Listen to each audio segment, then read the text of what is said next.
Então, esse aqui era para ser um vídeo de figuras históricas franconas, né?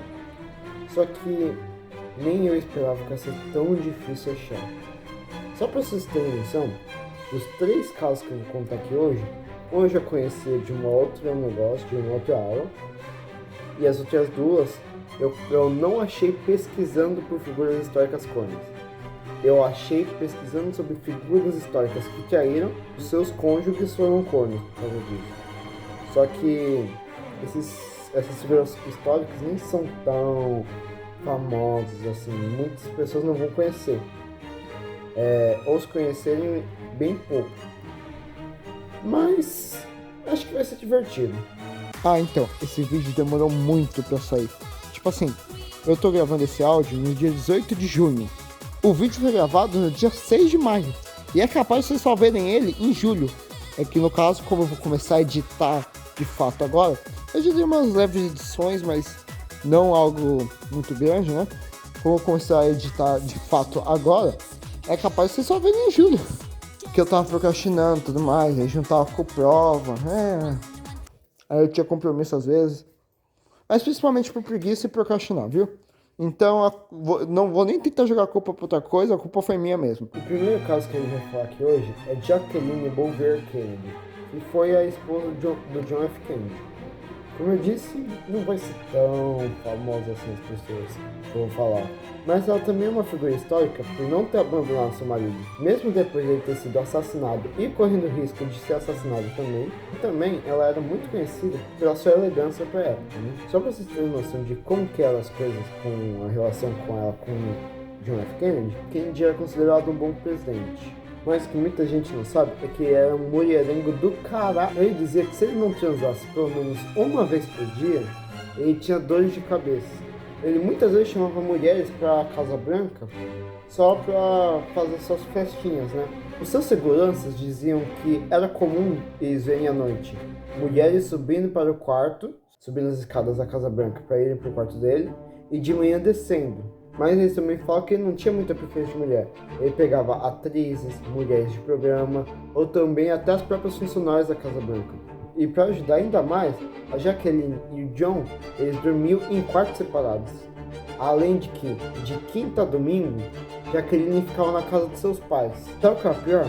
Ela sabia de tudo isso, mas ela acreditava que, apesar do vício sexual de seu marido, ela acreditava que ele ainda amava ela. Ou seja, corno assumido. O próximo caso é um corno brasileiro. Esse aqui é o caso que eu já conheci. É de um brasileiro com uma história que muitos não conhecem e eu acho incrível, apesar de só ter conhecido recentemente também. É o caso de Antônio Conselheiro. Ele basicamente criou o Arraial de Canudos. O que era o Arraial de Canudos? Era uma comunidade no sertão baiano que acolhia todos, não era permitido consumo de bebidas alcoólicas, prostituição, e onde eles faziam o seguinte: e todos trabalhavam, pegavam os recursos e dividiam para todos. Resumindo, praticamente uma sociedade socialista. Isso lá no final do século XIX e início do século XX.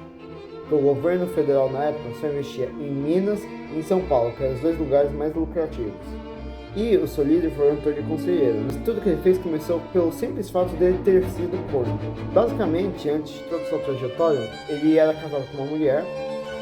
E um dia ele viu a sua mulher na cama com seu melhor amigo, que era o xerife da região. Depois disso, ele se tornou nômade e começou a vagar por aí, discursando sobre as injustiças que tinha na nossa sociedade na época. Ele foi conquistando seguidores, e aí fundou Canudos, que era basicamente uma comunidade messiática, afinal tinha meio que um messias, seria o próprio Antônio Conselheiro. Mas assim, essa história eu vou parar por aqui, porque talvez eu faça um vídeo só sobre Canudos. O próximo caso é um casal de trair e ser traído. Então o que torna dois cornos em um era o caso de Dom João VI e Carlota. Basicamente, historiadores dizem que dos 9 filhos que Carlota teve, apenas 3 foram de fato de Dom João. Entre os que realmente eram filhos de Dom João estaria Dom Pedro, mas muitos de seus irmãos não estariam. Mas Dom João também não era o único da relação, porque Dom João também tinha Carlota. Não se sabe se ele teve algum filho bastardo com outra pessoa, mas... E tudo isso se dá por série de fatores. Primeiro que os dois não se amavam, e se casaram muito cedo para a época. No caso, Carlota se casou muito cedo. Dom João se casou com 18 anos, enquanto Carlota tinha 10. Eles basicamente só se viam em encontros formais e oficiais, porque senão eles ficavam cada um no seu cômodo, sem se falarem. E assim, eu sei que ninguém pediu, mas eu quero contar uma história extra. Porque, como eu disse, eu não achei casos enquanto eu pesquisava por figuras históricas cornas. Eu achei enquanto eu pesquisava sobre figuras históricas que traíram. E nisso eu achei um monte de história. Se quiser também dá pra até fazer um vídeo sobre. Só que eu quero contar uma aqui, porque eu achei muito interessante e muito aleatório. Um rolê muito aleatório. Então, basicamente, hoje vamos falar de Frida Kahlo, que foi uma importante pintora mexicana. Ela era casada com Diego Rivera, também um importante pintor mexicano. O que eu até daria para falar que é uma figura histórica, mas eu não quis considerar. Eu já considerei como figura histórica Jacqueline Kennedy, não vou considerar mais uma que não é tão assim. Então, mas aí voltando para a história. Durante uma festa que ela e seu amigo foram convidados, não tenho muita certeza de como rolou todo esse caso, mas historiadores dizem que durante essa festa ela traiu seu marido com Leon Trotsky, importante bolchevique russo que lutou contra Stalin para ver quem comandaria a União Soviética após a morte de Lenin. Então, como disse, ele também estava naquela festa.